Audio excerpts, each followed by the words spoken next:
pagi semua. Perkenalkan, nama saya Robertus Mario Breseran. NIM saya 21355202003. Saya di sini untuk melakukan presentasi tentang database MySQL Workbench dan caranya untuk melakukan SQL MySQL Workbench.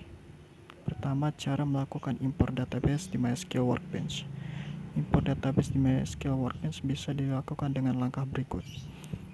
1. Buka MySQL Workbench dan buat koneksi ke server database. Kedua, pilih menu server dan data import. Ketiga, pilih opsi import from self-contained file jika Anda memiliki file SQL. Keempat, klik titik-titik untuk memilih file database yang ingin diimpor. Kelima, pilih database tujuan atau buat database baru dengan memilih new. Keenam, klik start import, tunggu hingga proses selesai. Dan ketujuh, jika berhasil, database akan muncul di panel schemas. 2. Apa itu view dan cara membuat view di MySQL Workbench? View adalah tabel virtual yang menyimpan hasil dari suatu query, tetapi tidak menyimpan data secara langsung. View membantu menyederhanakan query kompleks dan meningkatkan keamanan dengan membatasi akses ke data tertentu. Cara membuat view di MySQL Workbench. Pertama, buka MySQL Workbench dan pilih database yang ingin digunakan. Kedua, pilih tab Schemas, klik kanan pada Views, lalu pilih Create View. Lalu masukkan query SQL yang akan digunakan untuk membuat view. Misalnya, create view,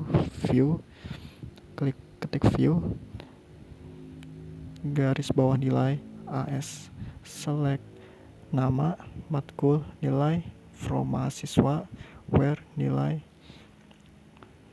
70. Klik apply lalu finish. Untuk melihat isi view, gunakan select, ketik bintang from, lalu ketik view, garis bawah nilai. Apa itu dependensi dan anomali? Dependensi atau ketergantungan dalam database mengacu pada hubungan antara atribut dalam tabel. Contoh, functional dependency. Atribut name menentukan nama mahasiswa. Terus transitive dependency, jika A menentukan B dan B menentukan C, maka A menentukan C.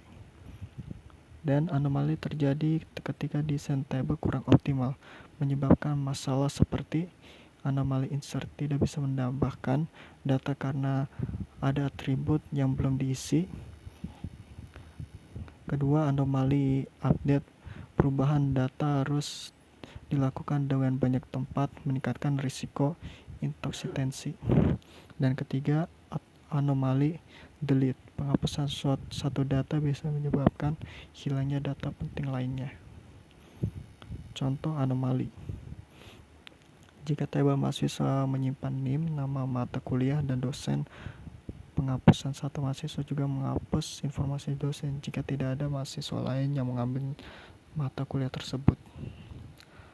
Terus, apa itu normalisasi? Dengan studi kasus, normalisasi adalah proses perorganisasian data dalam database untuk mengurangi duplikasi dan meningkatkan integritas data.